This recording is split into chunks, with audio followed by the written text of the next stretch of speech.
dar seguimiento a nuestras temáticas que estamos abordando los domingos, temáticas de espiritualidad, así como lo presentan los Vedas, como lo presenta el Srimad Bhagavatam. Ya hemos hablado de diferentes tópicos. Y bueno, vamos a dar seguimiento de una historia de Srimad Bhagavatam, que todo lo que se explica en el Srimad Bhagavatam es una enseñanza para que entendamos mejor, ¿no?, quiénes somos, dónde estamos, qué es la naturaleza humana, qué es la naturaleza divina, cuál es la naturaleza de la conexión entre lo divino y nosotros, y tantos diferentes temas, ¿no?, que el Srimad Bhagavatam presenta con el propósito de ayudarnos a crecer espiritualmente, establecernos, ¿no?, espiritualmente. Significa en una práctica espiritual, ¿no? Entonces vamos a ver que en el Bhagavatam se habla de reyes, se habla de sabios, ¿no? Significa no solo de sabios y santos, sino se habla y de demonios, y se habla y de los semidioses, ¿no? ¿Por qué? Porque se presenta toda la paleta, todo el panorama de las diferentes manifestaciones de la naturaleza aquí, en este mundo, a través de cuales nosotros nos podemos conectar, ¿no?, e identificar en relación con lo divino. Entonces, obvio, nosotros vivimos aquí en este mundo y obvio somos mundanos. Obvio que tenemos que lidiar con varias cosas mundanas, temáticas mundanas. Básicamente toda la temática en este mundo tiene que ver con lo que se llama la relación entre poder, ahora no sé cómo decir eso en español, ¿no?, entre poder y potencia, y entre lo opuesto de esto, ¿no?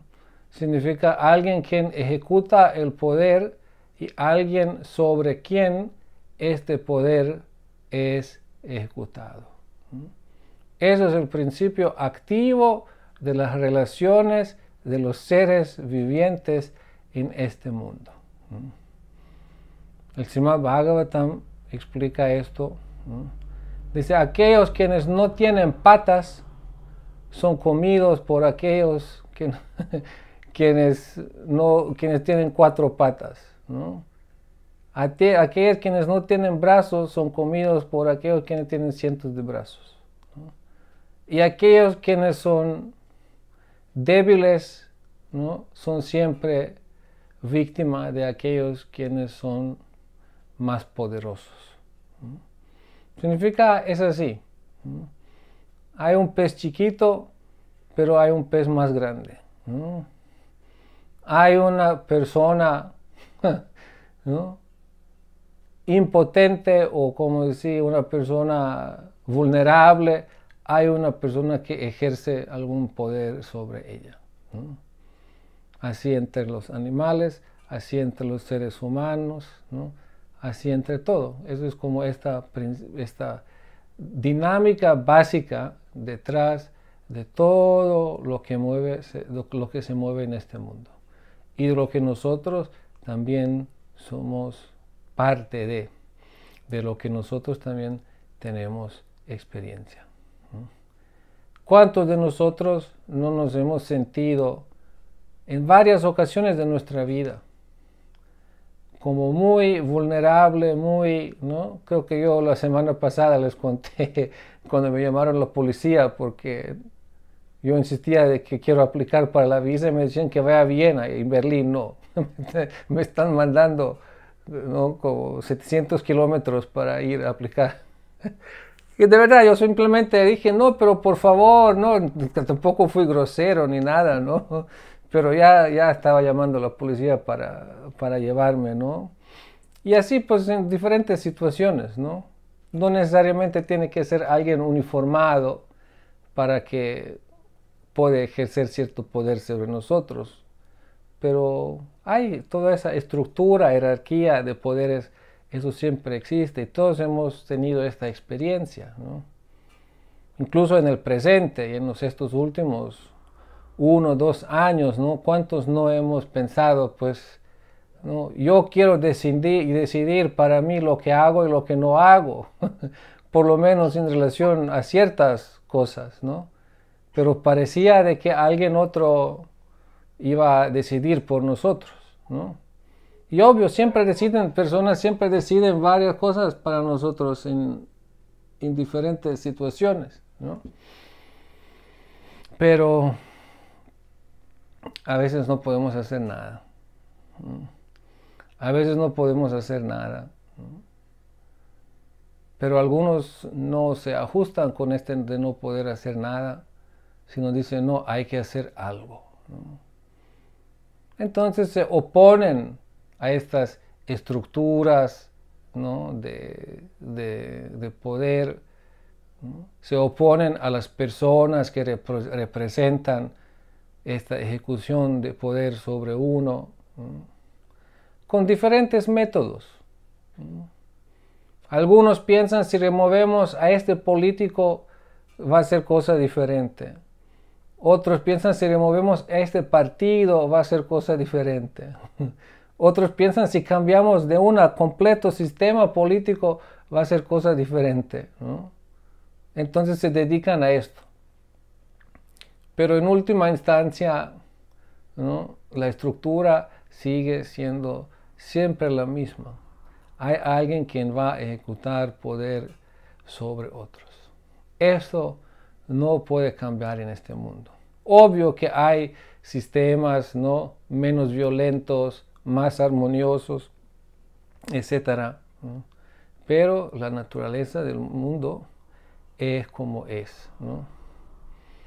Y estos equilibrios o ajustes que puede haber a veces por algunos momentos, ¿no?, son temporales.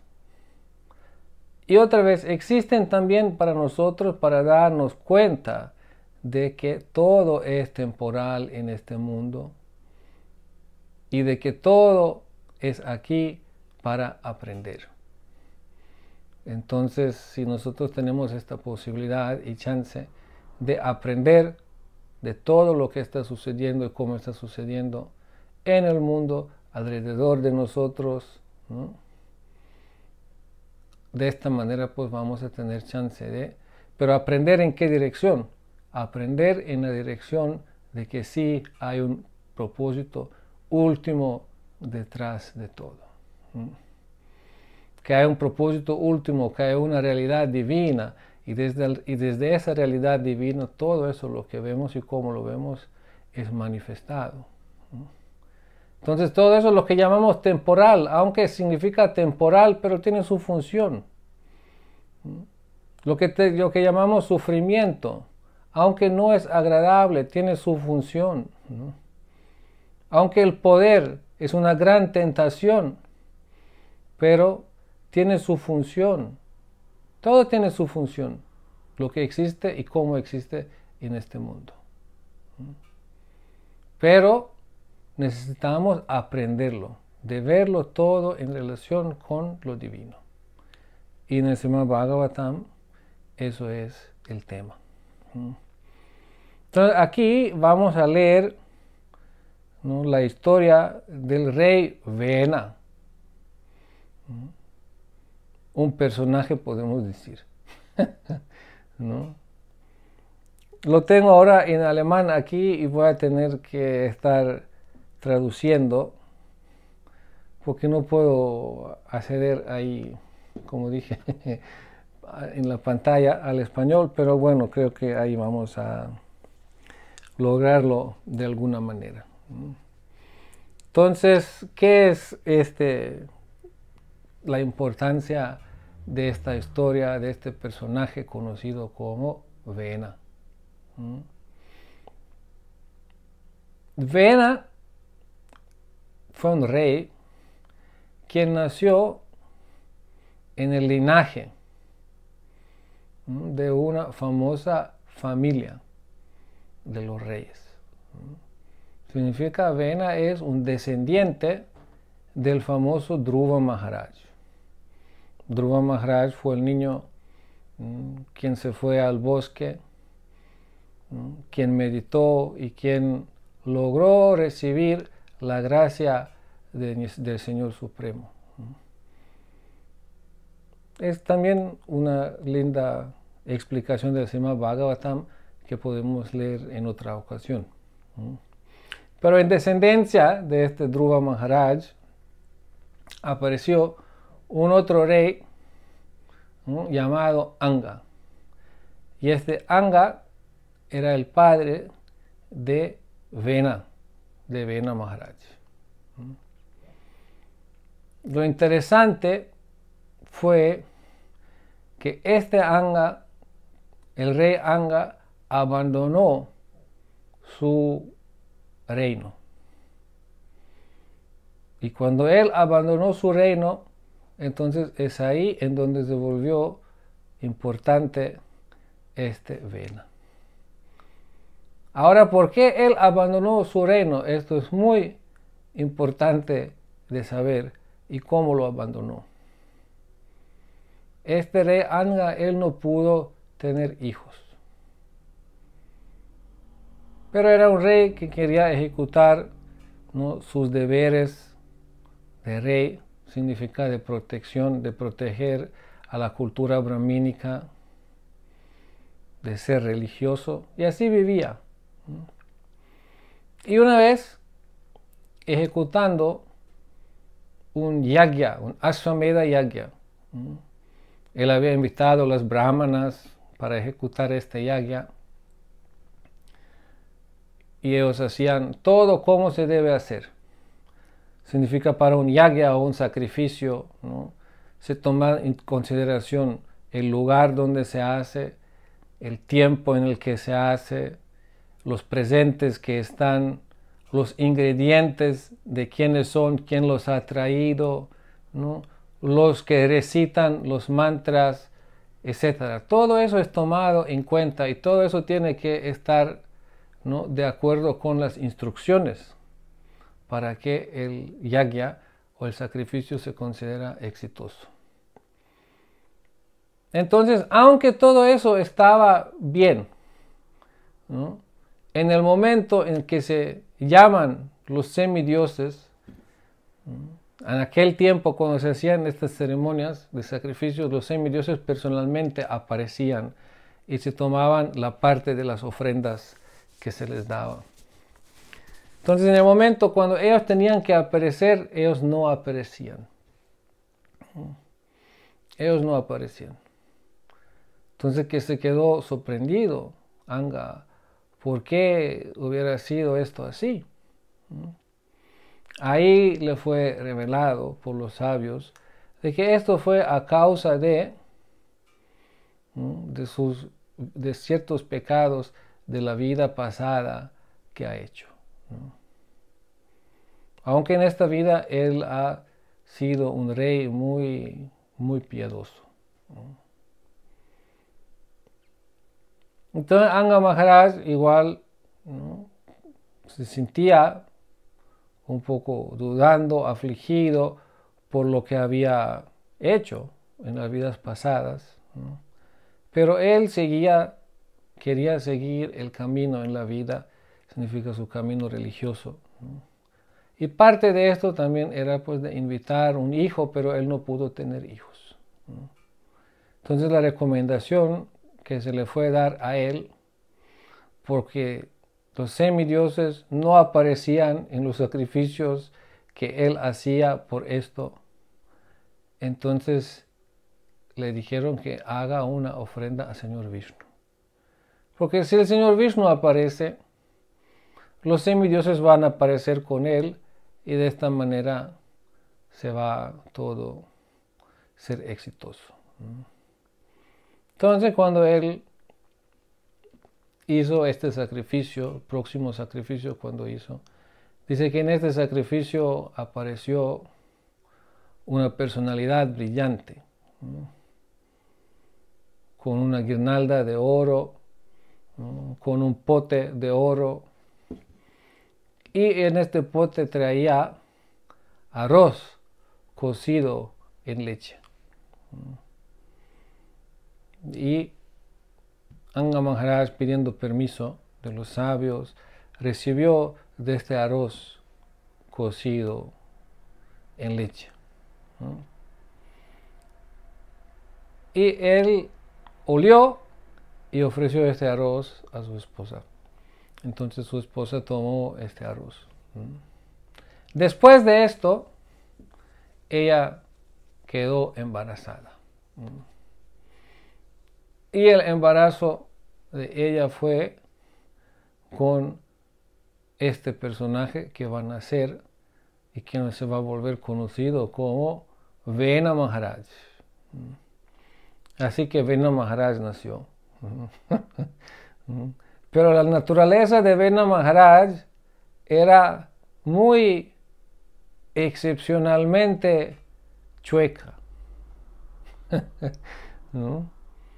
¿Por qué? Dice, porque él recibió la naturaleza por parte de su madre.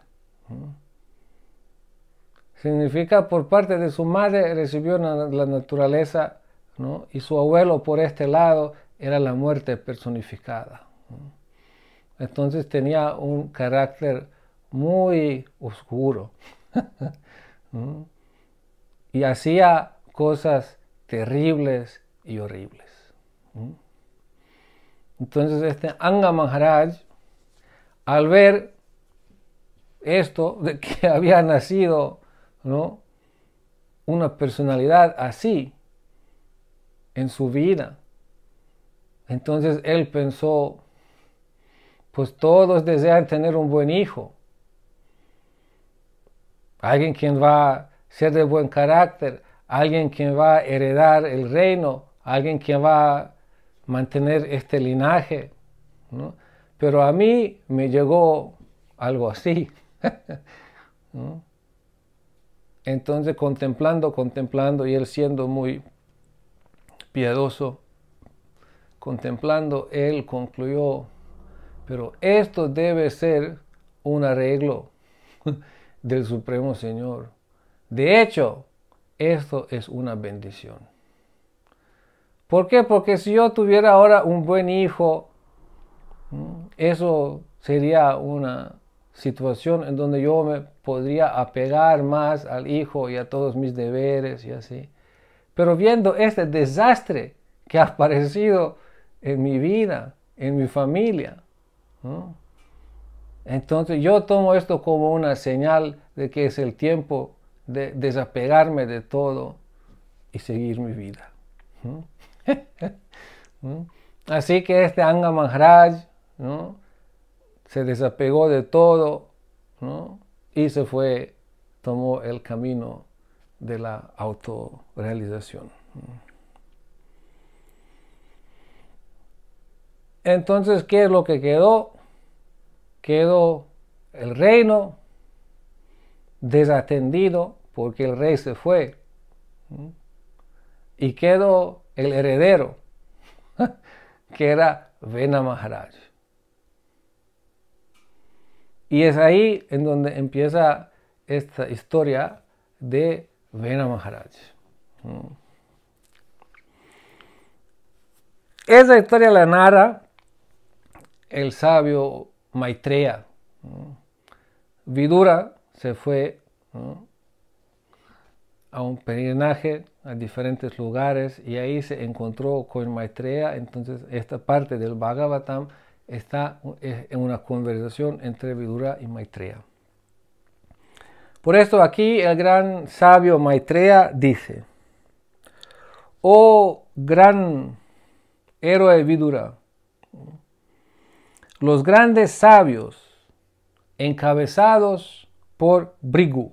Bhrigu es uno de los grandes sabios universales.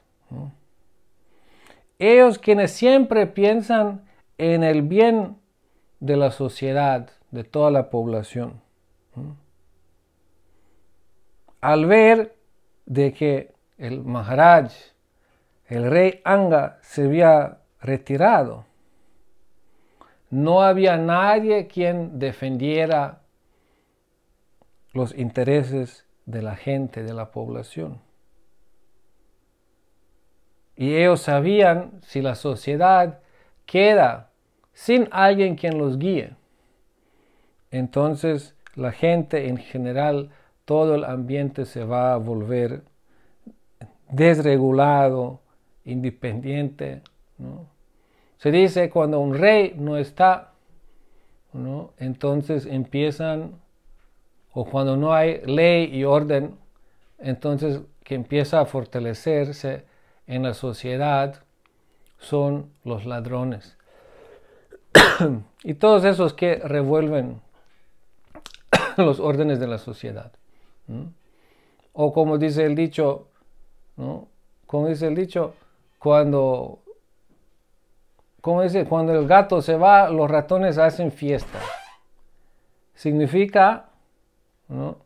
En donde el rey no está, toda esta gente malintencionada empieza a hacer cualquier cosa. Entonces estos sabios preocupados, quienes siempre piensan en el bien de la sociedad, en el bien de la gente. Ellos sabían, pues ahora la sociedad quedó desprotegida. Entonces eso es muy importante de saber de que hay personas quienes siempre piensan en el bien de los demás. Como hemos dicho, en este mundo pues todos viven a costa de los demás, ¿no? Todos ven cómo subyugar, cómo controlar a los demás. Naturaleza de este mundo. Pero hay aquellos quienes han podido salirse de este esquema. ¿Cómo? A través de una educación específica que han recibido. Significa quienes han logrado de conquistar ciertos impulsos, ciertas tentaciones, ¿no? Al poder, a la fama, a la acumulación de riquezas, etc. Entonces, desde su posición, ellos son bien querientes y ellos siempre piensan en el bien de todos los demás. Porque si en este mundo de verdad no habrá nadie quien piensa en el bien del mundo, entonces ¿en qué quedaría el mundo? ¿No? Sí, cuando decimos principios son principios, cómo funciona todo, sí, ¿no? Pero tiene que haber alguna dirección, tiene que haber alguna salida, tiene que haber alguna fuente desde donde puede venir a nosotros, ¿no? Entendimiento, instrucción, conocimiento. ¿Para qué? Para nosotros también poder trascender, para poder superar estos mecanismos sutiles de este mundo. Entonces estos son los sabios, ¿no? Los grandes sabios. Y en especial aquellos devotos, significa aquellos quienes han dedicado su vida, quienes viven con el propósito de satisfacer a Dios, de satisfacer a la Suprema Personalidad de Dios. Entonces aquí estos sabios estaban observando esto, la situación, y preocupados que no hay rey, los sabios llamaron a la madre del rey, Sunita, y pidieron de ella el permiso de instalar a Vena como el rey del mundo, de sentarlo en el trono. Los ministros, significa los ministros no estaban de acuerdo. No todos estaban de acuerdo. ¿Por qué? Porque ya sabían de que eso va a traer dificultades. ¿Por qué? Porque este carácter, este personaje, puesto en un trono, él por sí hacía lo que quería. Pero todavía pues su padre era rey, entonces podía de alguna manera u otra, ¿no?, controlar algo de sus bobadas. Pero ahora él puesto en el trono, en donde él tiene, ¿no?, el poder ejecutivo de todo, ¿no? Por eso algunos ministros se opusieron a la idea.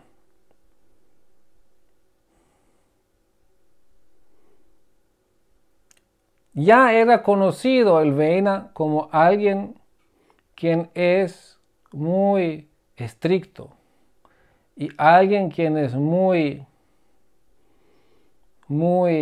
sangriente.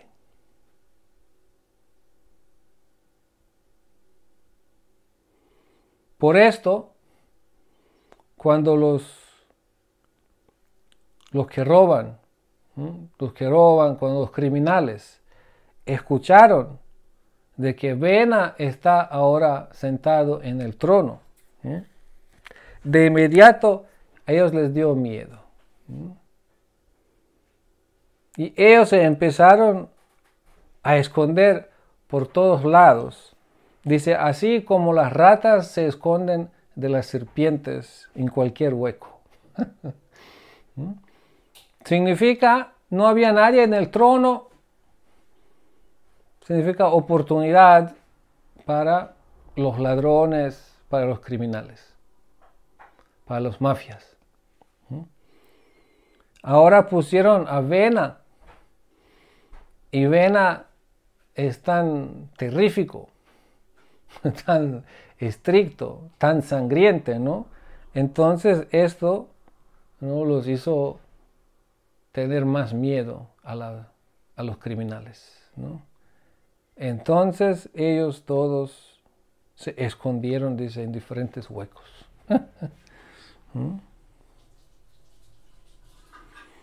Así cuando el rey fue entronado, sentado en el trono, prácticamente él se volvió todopoderoso. 8 tipos de poderes, 8 tipos de opulencias el rey obtuvo. Pero como resultado de eso, este rey se volvió muy orgulloso. Se volvió muy orgulloso. Y por su ego falso, por este orgullo que lo había agarrado, él se empezó a sentir más grande que cualquiera.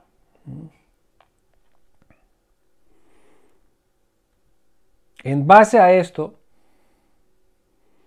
él empezó a insultar hasta personas, ¿no?, muy prominentes, grandes personalidades, empezó él a insultar.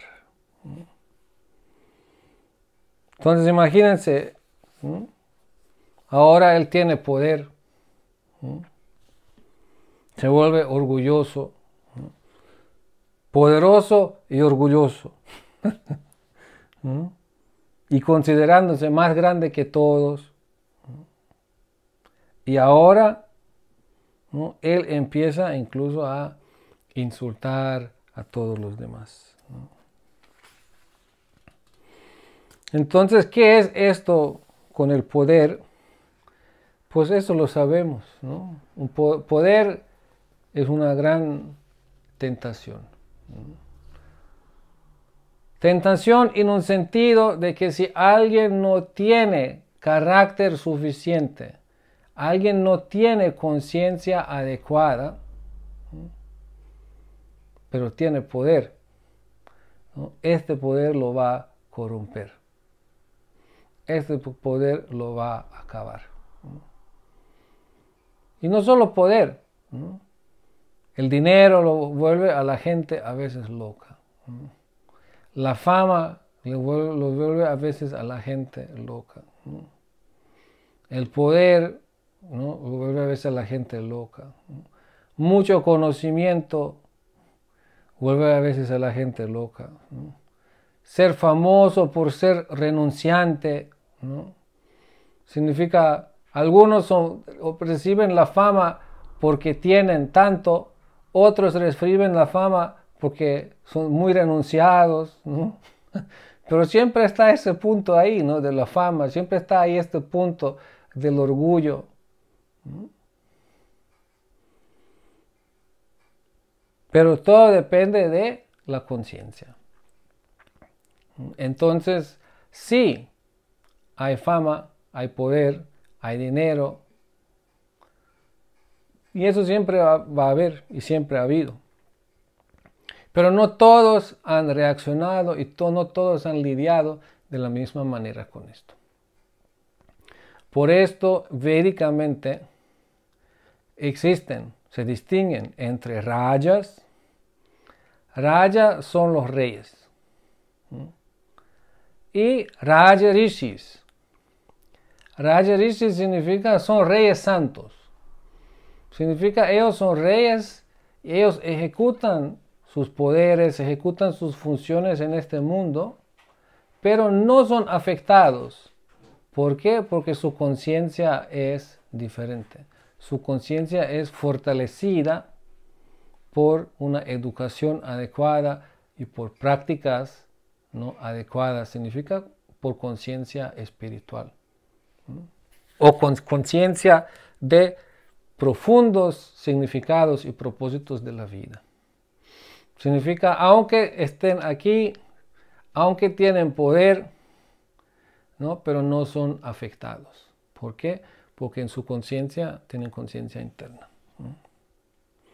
Pero este rey, ¿no?, se pensó ahora más grande que todo, se volvió muy orgulloso y empezó a insultar a las otras personalidades.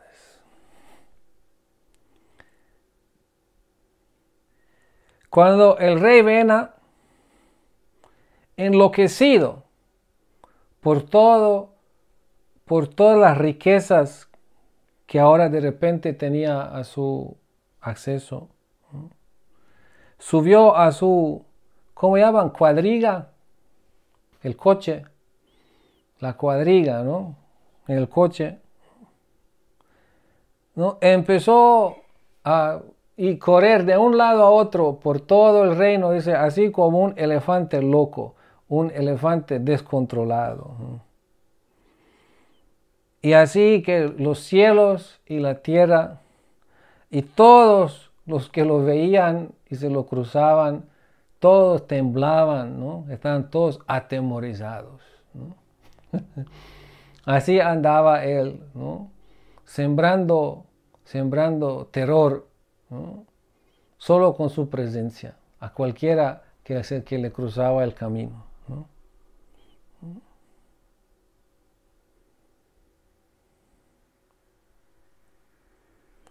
A todos los brahmanas nacidos por segunda vez, se les prohibió de hacer cualquier tipo de ofrendas.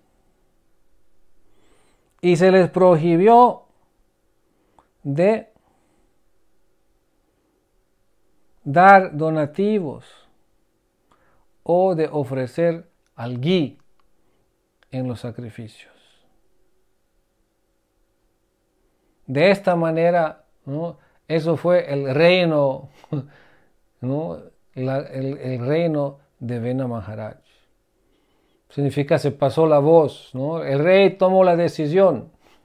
El rey dice, el orden real, ¿no? Ya los brahmanas, quienes su padre ha protegido, porque en la cultura brahmínica se protege por los kshatriyas, por los reyes, ahora él los prohibió. No pueden más ni aceptar donativos, ni hacer las ofrendas, ¿no? No pueden hacer sacrificios. De esta manera, el rey Vena prohibió todas las actividades religiosas. Significa, hizo una sociedad irreligiosa. Significa una sociedad en donde único lo que gobierna es el poder. Y el único quien era poderoso era él. En otras palabras, él mismo se creó Dios y actuó como Dios.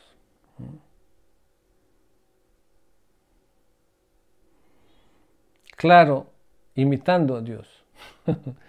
¿No? Porque védicamente se dice al rey hay que considerarlo al Dios. ¿Por qué? Porque él representa, ¿no?, el poder en este mundo.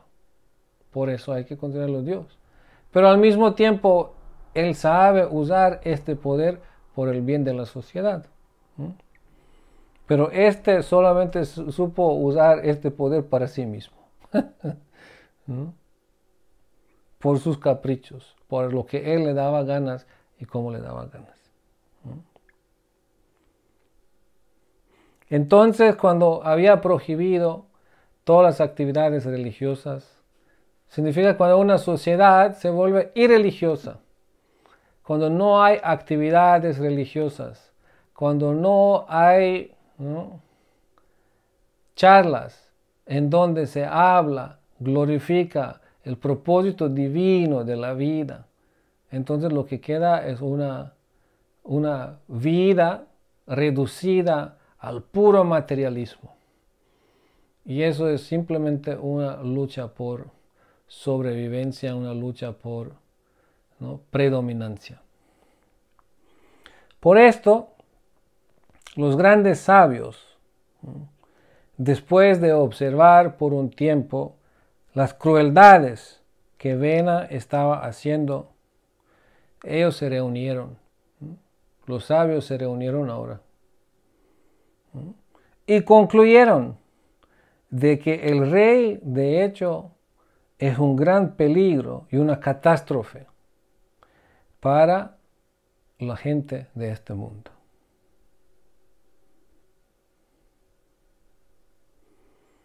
Entonces ahora se dieron cuenta, primero dijeron, no, hay que poner al rey,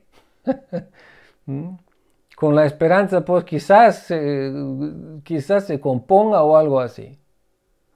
¿No? Pero vieron, no, aquí no hay que esperar nada bueno. Entonces, al ver esto, concluyeron, eso es un peligro, ¿no? Eso va a una catástrofe. Y por compasión empezaron a conversar, a hacer planes, ¿no? A hacer planes porque ellos son los que hacían estos sacrificios, ¿no? Significa los que fueron prohibidos. Entonces esos sabios ahora se reunieron y empezaron a considerar, consultar, empezaron a hacer consultaciones. Y vieron de que la gente está en peligro de dos lados. Significa, había un peligro de dos lados.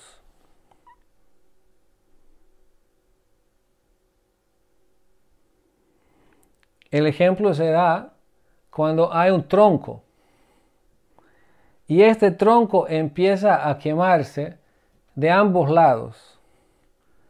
Entonces las hormigas que están en la mitad del tronco están en gran peligro. Si se quema de un lado, pues se salen por otro lado, pero si se quema de ambos lados, entonces las hormigas en la mitad están en peligro.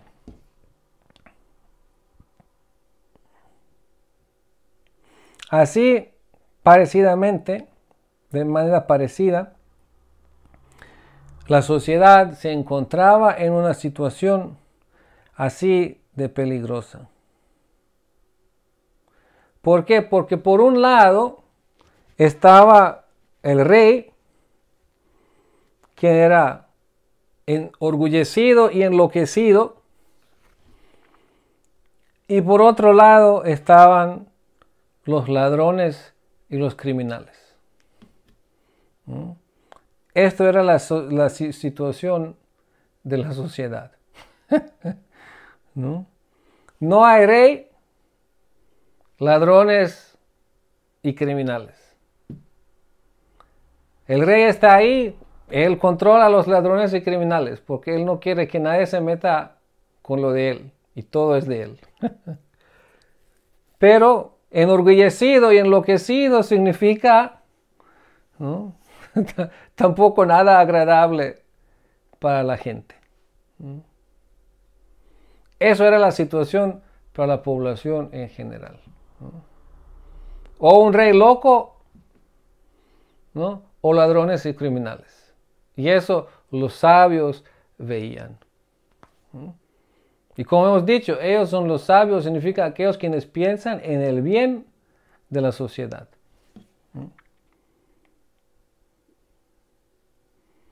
Entonces, como los sabios querían proteger a la sociedad de todos tipos de disturbios, entonces ellos empezaron a considerar y pensar de que ellos hicieron Vena rey. ¿Por qué? Porque había una crisis política. Rey se fue, no había rey, este estaba ahí, era el único hijo. Entonces ellos lo pusieron como rey. Pero porque la situación, la crisis, había una crisis política, ¿no? Estado de excepción, como lo llaman. Había un estado de excepción. Pero ellos sabían de que él no es cualificado. Significa cuando hay estados de excepción, situaciones de excepción, entonces muchas cosas pasan, ¿no? ¿No? Como por ejemplo, ¿no? Uno escucha eso, esas etiquetas de los reyes, ¿no? Los que atienden a los reyes. Que hay que acercarse tantos pasos, hay que inclinarse, seguir 3 pasos más, hay que mostrar esto, hay que decir esto, ¿no? Hay todo un protocolo para acercarse al rey, ¿no? Y algunos protocolos son como un poquito más comprensibles, ¿no? Algunos otros protocolos son... Incluso gente normal no puede ni recordarse todo esto, ¿no? ¿No? Y algunas cosas que ya son dentro de lo normal y hay otras cosas que ya son como una cosa en donde uno se puede dar cuenta de que quizás eso es un tipo de, ¿no? de caprichos psicóticos o algo así, lo que el rey tiene, ¿no? Pero de todas formas, si en el cuarto del rey empieza un fuego, entonces es un estado de excepción, significa los que están ahí tienen que entrar como sea, con baldes de agua, e incluso si el rey está en la cama, ¿no? Y la cama toma fuego, entonces puede incluso con el agua sobre el rey y todo. ¿Por qué? Porque es un estado de excepción. Entonces en el estado de excepción muchas cosas se pueden, ¿no? por lo bueno o por lo malo. Hoy en el día vemos de que cuando los políticos ven de que se les va a dificultar imponer ciertas cosas, entonces lo que hacen es estado de excepción. Entonces ahí pueden dejar pasar cualquier cosa. Entonces ya ciertas leyes no tienen que pasar al Parlamento, sino se hace por decretos, etcétera. Eso lo hemos visto los últimos 2 años, muy, muy común, ¿no? Entonces aquí se había una crisis política, estado de excepción, el rey no era cualificado, ¿no? Pero igual póngalo, ¿no? Póngalo. ¿Por qué? Porque situación de excepción. Ahora no sé quién vio, salieron ahí, pues otra vez hablando de nuestros tiempos y todo lo que es en el Parlamento Europeo, había una entrevista oficial con un representante de una empresa que produjo de estos elixires para la vida, lo que ahora inyectaban a la gente para sobrevivir la crisis. Y ahí oficialmente dijo de que nunca se había confirmado de que eso funciona, la de la empresa. Dice que nunca se había confirmado de que eso funciona, ¿no? Nunca había pasado eso, los protocolos necesarios, sino todo con permiso de excepción. ¿No? Significa que se requiere ahora, ¿no? Entonces aquí también se requería un rey porque los ladrones y los criminales aumentaban. El rey no es cualificado, pero igual lo ponemos. Dice, pero ahora la gente está muy perturbada por el rey. ¿Y cómo puede la gente ahora vivir feliz en esa situación? Eso es lo que los sabios estaban pensando. Bueno, aquí lo ven, ¿no? Aunque se dice que el rey es como la suprema personalidad de Dios, en un sentido de que tiene poder absoluto. Pero si un rey con poder absoluto no se deja aconsejar, entonces se vuelve un tirano. ¿Y quiénes son los que aconsejan al rey? Pues son los ministros. Entonces, voces críticas a alguien quien ejecuta el poder es algo favorable, algo bueno. Si no, se vuelve un tirano. Pero aquí vemos también, por un lado están los ministros y por otro lado es el sistema védico, ¿no? Significa hay representantes de principios más profundos que el poder. Los sabios representan un otro dominio. El rey representa el dominio del poder mundano, pero los sabios representan el dominio superior, que es el dominio, ¿no?, del conocimiento, que es el dominio de la austeridad. Son las personificaciones de la austeridad. Significa austeridad es más poderosa que el poder. Y estos sabios son las personificaciones de la austeridad. Entonces, védicamente, vemos que sí los reyes tienen poder, pero no absoluto poder. Porque todavía están ahí los sabios. Entonces, los sabios pensaron más. Porque este rey Vena nació de cuerpo de súnita. Él salió con esta naturaleza tan mala. Y porque el padre de súnita, como decimos, era su abuelo materno, era la personificación de la muerte. Si nosotros seguimos apoyando a este rey loco, es como darle leche a la serpiente. Y él ya es un gran peligro. Significa, él ya es un gran peligro, pero si nosotros lo seguimos apoyando, entonces se va a volver un problema aún más grande, cada día más grande. Es como darle comer a una serpiente, darle a comer leche, ¿no? Domesticar a una serpiente venenosa, ¿no? Porque después en cualquier momento puede suceder lo que uno no quiere que suceda, ¿no? Nosotros lo nombramos a este Vena como rey del Estado, para que él pudiese proteger a la población de aquellos quienes perturban a la población.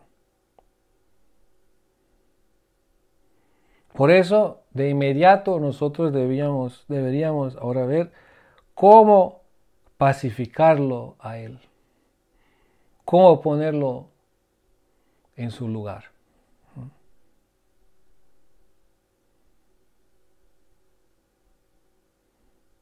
Si nosotros logramos esto, entonces no nos van a afectar los efectos a los actos pecaminosos que él está haciendo.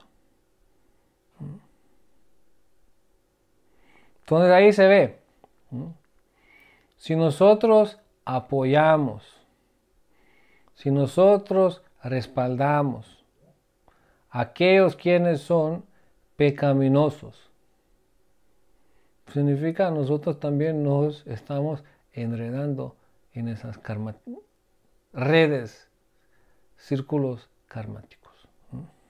Es lo que pensaron los sabios.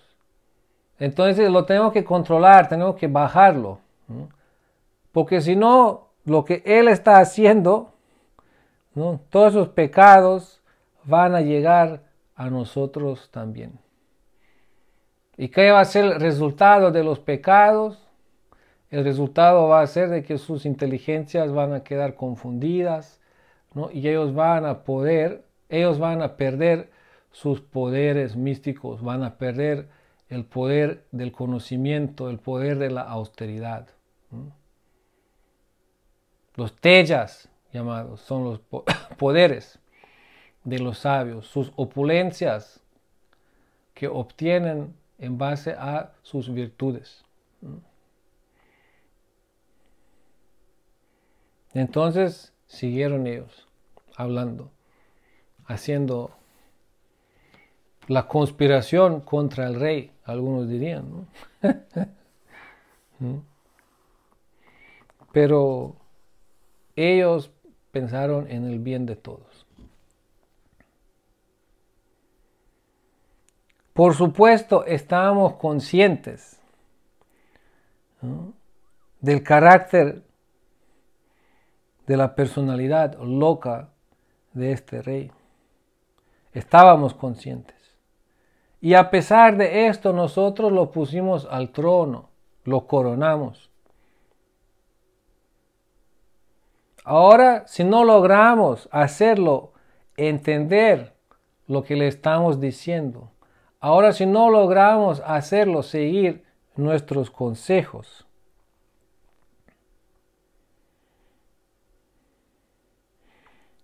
la población lo va a denunciar a él. Y nosotros nos vamos a unir con la población. Y ahí, por el poder de sus austeridades, por su poder adquirido, dice, lo vamos a quemar cenizas. Entonces, esto era lo que ellos pensaron. Después de concluir de esta manera, los sabios se fueron con el rey, escondiendo su ira interna que tenían, escondiéndola. ellos trataron primero de pacificar al rey con palabras agradables y dulces. Significa ellos fueron, aunque están enojados, ellos sabían de que con el enojo no van a lograr mucho. Entonces, con palabras dulces y agradables, ellos empezaron a hablar al rey. Y bueno, aquí lo podemos dejar para hoy. La historia del rey Vena va a seguir. Pero ahí vemos cómo son los asuntos en este mundo. El asunto del poder, el asunto de la riqueza, el asunto de la fama. Todo eso son grandes desafíos, ¿no? Grandes desafíos, ¿no? En donde incluso grandes personalidades han caído a esto. Pero ¿qué hacer? ¿No? Alguien tiene que sentarse en esos puestos también. ¿No? ¿Por qué? Porque si no hay gobierno, no hay sociedad. ¿No? Algunos tienen la idea, pues como todo es así, mucha explotación, mucho poder, mucha pelea por poder, entonces anarquía. ¿No? Claro, hay diferentes ideas, ¿no? Está toda una filosofía detrás, ¿no? ¿Qué significa anarquía, anarquismo, etcétera, ¿no? Y hay tantas ideas diferentes desarrolladas, ¿no? Cómo hacerlo, qué hacer, ¿no? Y sí, obvio, es si nosotros vemos hoy en el día la situación en el mundo y cómo está todo, obvio es de que este sistema que nosotros conocemos en el presente, esto no se va a mantener. ¿Por qué? Porque eso también es un sistema que apareció en algún momento. Y en algún momento significa no es eterno. Siempre aparecen, ¿no? Diferentes sistemas, diferentes manejos, diferentes, ¿no? Las fronteras se mueven todo el tiempo, ¿no? Nosotros pensamos que el mundo es como es, ¿no? Y pensamos de que tiene que ser así como es, ¿no? Pero si vemos, el mundo siempre está bajo cambios, ¿no? Todo el tiempo hay cambios. No sé si alguien ha visto, hay esas cosas interesantes que algunos hacen ahí con esos mapas, pero en rápido, muestran rápido el tiempo a través de los ciclos y cómo cambian las fronteras en Europa. Cómo cambian las fronteras, ¿no? Que pequeño, que grande, que esto, que se une, que se divide, que otro se une, que no. Entonces si uno está viendo eso, todo el tiempo está cambiando. Todo el tiempo está cambiando, ¿no? Si hay algo lo que es constante en este mundo, eso es el cambio. ¿No? Y el cambio de las estaciones, pues ese siempre está ahí, como el biorritmo, ¿no? El cambio de las estaciones, eso siempre está ahí, más o menos, ¿no? Pero incluso esto dicen que puede cambiar. Incluso eso no siempre es fijo, como lo pensamos, ¿no? Científicamente han comprobado esto, ¿no? Sabemos que había incluso esas temporadas de hielo, ¿no? Significa donde gran parte de Europa estaban bajo hielo, ¿no? Y también se sabe, han encontrado mamuts, ¿no? En zonas en donde estaban congelados esos mamuts. Pero cuando los buscaban y veían, encontraban plantas tropicales en su estómago. ¿No? Significa todavía no digeridas. Significa de que estos mamuts vivían en zonas tropicales Y significa que hubo un cambio climático tan drástico de que se murieron y lograron congelarse y todo antes de que se dijera esas plantas que habían comido. ¿Mm? Significa algún tipo de, ¿cómo se llama ese? Del planeta, ¿no? Cuando se mueve. El H o cómo se llama, el axis o en español, ¿no? Significa, ¿ah? Eje, el eje, el eje, puede ser que eso pase, puede ser que pase mañana, pasado mañana, no sabemos, ¿no? Esas son todas cosas que están bajo control de fuerzas tan superiores a las nuestras, ¿no? Entonces, no solo significa que ni siquiera eso de las estaciones es fijo así como es, aunque parezca fijo. ¿No? ¿Y qué decir, no, de las fronteras? ¿Qué decir de las estructuras, de poderes, etcétera? ¿No? Todo eso es ahora, mañana no sabemos cómo va a ser. ¿No? Mañana no sabemos cómo va a ser. ¿No?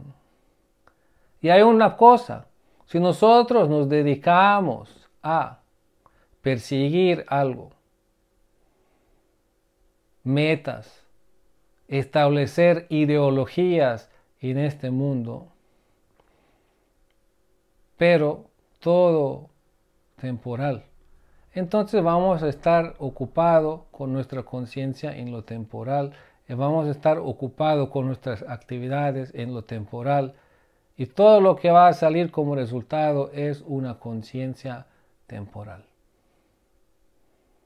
Por eso se nos recomienda no quedar en lo temporal, sino conectarnos con lo eterno. Lo temporal lo tenemos que vivir, tenemos que ajustarnos, tenemos que conocer cómo son esos principios que funcionan y aquí lo vamos a escuchar más. Todo eso es para ajustarnos, para tener una idea, entender, comprender cómo funcionan esas cosas, cómo funciona el mundo. Pero nuestra meta final, nuestra meta última es lo eterno.